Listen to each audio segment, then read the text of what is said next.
കേരളത്തിൽ എമ്പുരാനെയോ ലിയോയെയോ മറികടന്നോ കൂലി? അഡ്വാൻസ് ബുക്കിംഗിൽ ആദ്യ ദിനം നേടിയത്. താരങ്ങൾക്കൊപ്പം ഇന്നത്തെ പ്രേക്ഷകർ സിനിമകളുടെ സംവിധായകരെയും ശ്രദ്ധിക്കാറുണ്ട്. ഒരു സിനിമ കാണേണ്ടതുണ്ടോ എന്ന അവരുടെ തീരുമാനത്തിൽ വലിയ സ്വാധീനം ചെലുത്തുന്നത് അഭിനേതാവും സംവിധായകനും ആരെന്നതും പ്രീ റിലീസ് പബ്ലിസിറ്റി മെറ്റീരിയലുകളിലൂടെ സിനിമയെക്കുറിച്ച് മനസ്സിലാക്കിയിരിക്കുന്ന കാര്യങ്ങളുമാണ്. സൂപ്പർ താരം അഭിനയിച്ചു എന്നതുകൊണ്ട് മാത്രം ഇന്ന് ഒരു സിനിമയും ഓടുന്നില്ല. അതേസമയം താരമൂല്യമില്ലാത്ത നല്ല ചിത്രങ്ങൾ റെക്കോർഡ് കളക്ഷൻ നേടുന്നതും ഇന്ന് അത്ഭുതമല്ല. അതേസമയം സൂപ്പർ താരത്തിനൊപ്പം ഒരു സൂപ്പർ ഡയറക്ടർ കൂടി വരുമ്പോൾ അത് ആ സിനിമയ്ക്ക് കൊടുക്കുന്നത് വൻ ബിസിനസ്സാണ്. ഇപ്പോഴിതാ ആ നിരയിലേക്ക് പുതിയൊരു ചിത്രം തിയേറ്ററുകളിലേക്ക് എത്താൻ ഒരുങ്ങുകയാണ്. രജനീകാന്തിനെ നായകനാക്കി ലോകേഷ് കനകരാജ് സംവിധാനം ചെയ്ത കൂലിയാണ് ആ ചിത്രം. വിക്രത്തിനും ലിയോയ്ക്കും ശേഷമുള്ള ലോകേഷ് കനകരാജ് ചിത്രം എന്നതും ലോകേഷിന്റെ സംവിധാനത്തിൽ രജനീകാന്ത് ആദ്യമായി നായകനാവുന്ന ചിത്രം എന്നതുമാണ് കൂലിയുടെ USP. കാണികൾ എത്രത്തോളം ആവേശത്തോടെയാണ് ഈ ചിത്രത്തിനായി കാത്തിരിക്കുന്നത് എന്നതിന്റെ തെളിവാണ് ഇന്നലെ ആരംഭിച്ച് അഡ്വാൻസ് ബുക്കിംഗിൽ ചിത്രത്തിന് ലഭിച്ച പ്രതികരണം.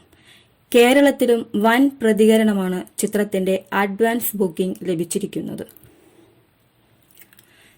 ഇന്നലെ രാവിലെ 10 മണിക്കായിരുന്നു കൂലിയുടെ കേരള അഡ്വാൻസ് ബുക്കിംഗ് ആരംഭിച്ചത്. ആദ്യ മണിക്കൂറിൽ തന്നെ വൻ പ്രതികരണമാണ് അതിന് ലഭിച്ചത്. രാത്രി 12 മണി വരെയുള്ള കണക്കുപ്രകാരം കൂലി കേരളത്തിൽ നിന്ന് നേടിയിരിക്കുന്നത് 4.11 കോടിയാണ്. മികച്ച സംഖ്യയാണ് ഇത്. കേരളത്തിൽ ഓപ്പണിംഗ് റെക്കോർഡിട്ട് 2 ചിത്രങ്ങളുടെ ആദ്യ ദിന അഡ്വാൻസ് ബുക്കിംഗ് കണക്കുകളുമായി താരതമ്യം ചെയ്താൽ അത് ഇങ്ങനെയാണ്.